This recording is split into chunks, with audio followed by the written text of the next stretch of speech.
no. Listen, we have to move beyond vocal and understand who these athletes are. Listen, today I was in a Twitter exchange with the editor of GQ magazine. I saw that. And he thinks that Cam Newton is somehow akin to Muhammad Ali. Ooh. He thinks that the writer of this piece, Zach Barron, is somehow akin to Howard Cosell or George Plimpton. Cam Newton is a $100 millionaire quarterback leading a franchise. Muhammad Ali was an athlete that didn't make us a whole lot of money, was out of boxing for 3 years because of refusing to enter the draft. They came from different stations. Cam, and rather than just being vocal and this whole outspoken thing, that's all media bait. Being vocal and outspoken is for the media. That's not how you challenge the establishment or challenge racism or improve things. Cam Newton's got a bunch of wealth. A lot of these athletes have a bunch of wealth.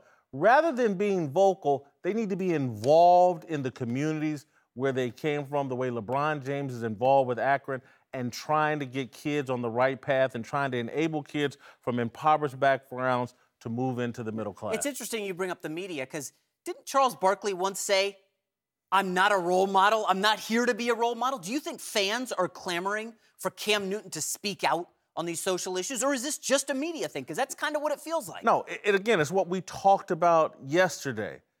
It is about the media trying to serve the media. We need headlines. And so if we can bait Cam Newton into saying something and claiming racism and saying, oh my God, some woman in the paper wrote a letter.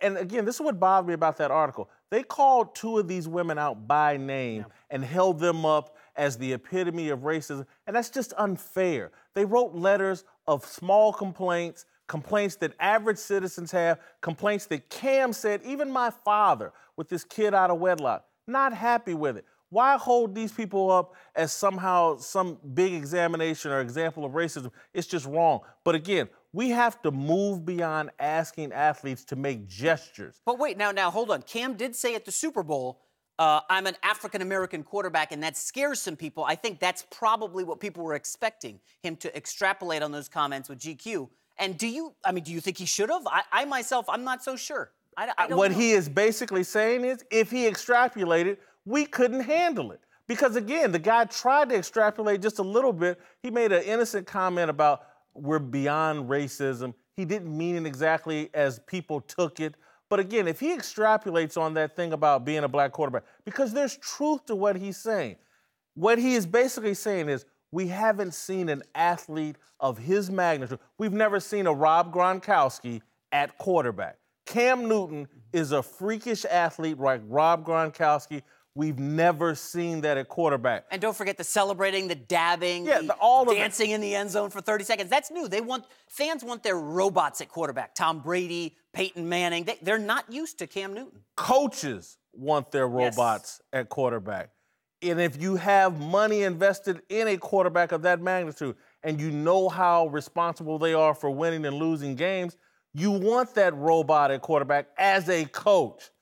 Fans, we want to be entertained. Media, we want them to give us delicious sound bites so we can write important stories and pontificate on race and drive some narrative we have about race as the media. Hey, we do love that at the Big Lead. Yeah. We will gladly take Cam Newton headlines. Yeah, but a lot of guys come with their own agenda, and they want to shape Cam's comments to fit their agenda, and Cam's just refusing to do that. And again, no, he doesn't need to be vocal and do gestures. He needs to invest in his community.